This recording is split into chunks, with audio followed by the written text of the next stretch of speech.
Hello there, I'm Arthur Sleep, and here's the news. Breaking news. There's an emoji ball that has been escaped. So be on the lookout for that in today's episode. And oh, there it went. And now this.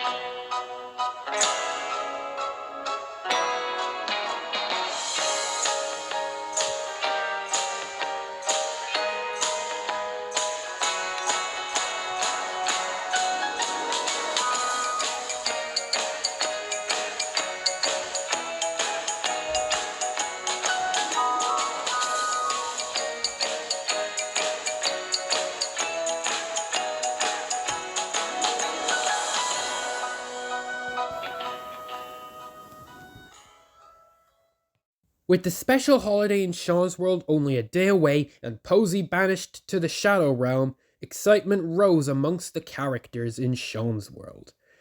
Postman Pat was delivering the mail for Bob's yard. He knocked at the door. "Ah, Postman Pat! How lovely to see you! Morning, Bob. I have a letter for you today." "Thanks, no problem." As Pat left Bob's yard, Bob opened the letter and read it out loud to everyone. "Dear cousin, ever since I took the job to be a spaceman, I loved it so much that I almost forgot about life on Earth. I heard there was a celebration going on where you come from, so I wanted to come down to visit you. Looking forward to hearing about your work as a builder. Best wishes, Luna Jim." Brilliant! I didn't know Bob had a cousin. Now you do, Dizzy. Who's Jim? I'm glad you asked, Rolly. Jim was a cousin of mine, and I remembered playing with him when we were both children. When he was 25, he led a project with his friends Rachel and Rico to make a place on a part of the moon to live on. I'm guessing the mission was successful. It certainly was, Scoop. I haven't heard from him in years. Meanwhile, on the moon, Jim was excited to tell his fellow astronauts about his plan. "I hope you all don't mind that I'm leaving you all here." "That's okay, Jim. This is a special moment for you to reunite with your cousin." Ripple's right. What happened to Bob anyway? You see, Eco, Bob started a successful building business that was still finding its footing when I started my project. And you haven't heard from him since? For a few years, yes, but now I can finally see him again. I'm not sure how long I'll be away for, but I'll keep you updated. Farewell, Jim. Come on, Rover. Let's get Luna! Jim and Rover headed outside Mission Control and fired up the Scrambler, while all of his friends wished him luck, especially Ted, who couldn't understand why he couldn't go with Jim and Rover. As Jim left Moona Luna, however, a sinister thought entered his mind. He hadn't explored anywhere other than different parts of the moon for years.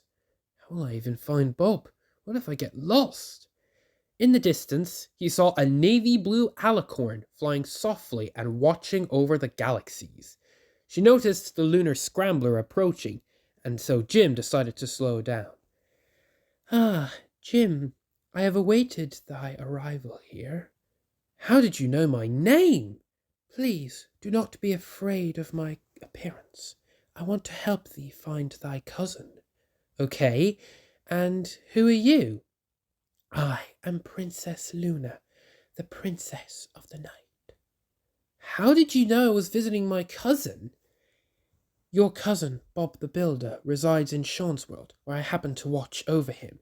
But it seems that thou hast found a barrier standing in thy way. One does not know their way to Sean's world."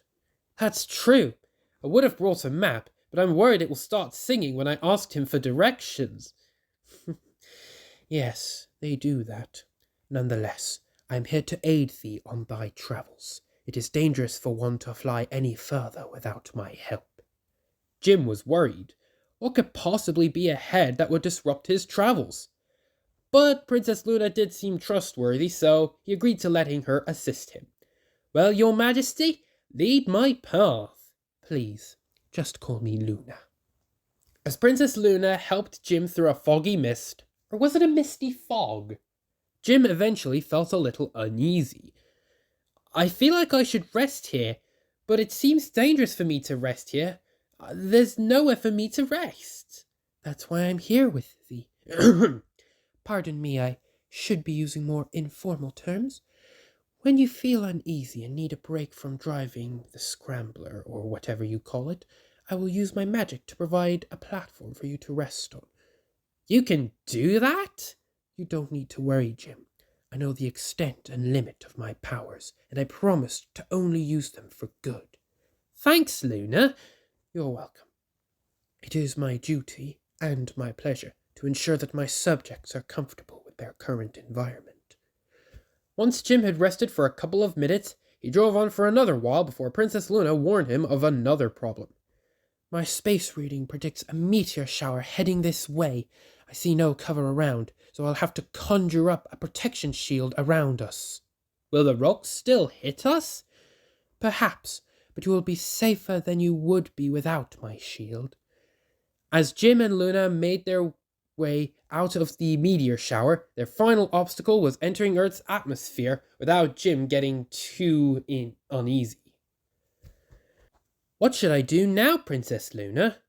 I suggest you turn off this rather intriguing machine, and I will guide you down the rest of the way. Jim obeyed, and Luna closed her eyes. As you descend, Earth's gravity will pull you towards Seán's world. Please remain calm, and I will ensure that you land safely. As gravity pulled Jim to Seán's world, but not too harshly, with Luna's help, he was excited to meet Bob for the first time in years. Thank you so much for your help on this journey, Princess Luna. It has been my pleasure. I will ensure that we meet again someday, should you choose to live in Seán's world. But what about my friends? They're a lot closer than you may think. As Luna flew back to Equestria, Lunar Jim parked the scrambler and looked around Pontypandy for his cousin. He found a fire station, but that was it. But it wasn't long before he saw a builder's shed and ran for the entrance. It must be Jim? Bob! You finally made it! Huh, I had some help. How are Rachel and Rico? Oh, now I call them Ripple and Eco. How was life on the moon? How long have you got? And the two cousins talked long into the night. Bob and Jim were now very happy to be back together, and now Lunar Jim is a part of Seán's world. Of course, he was glad to have made it with Luna's guidance.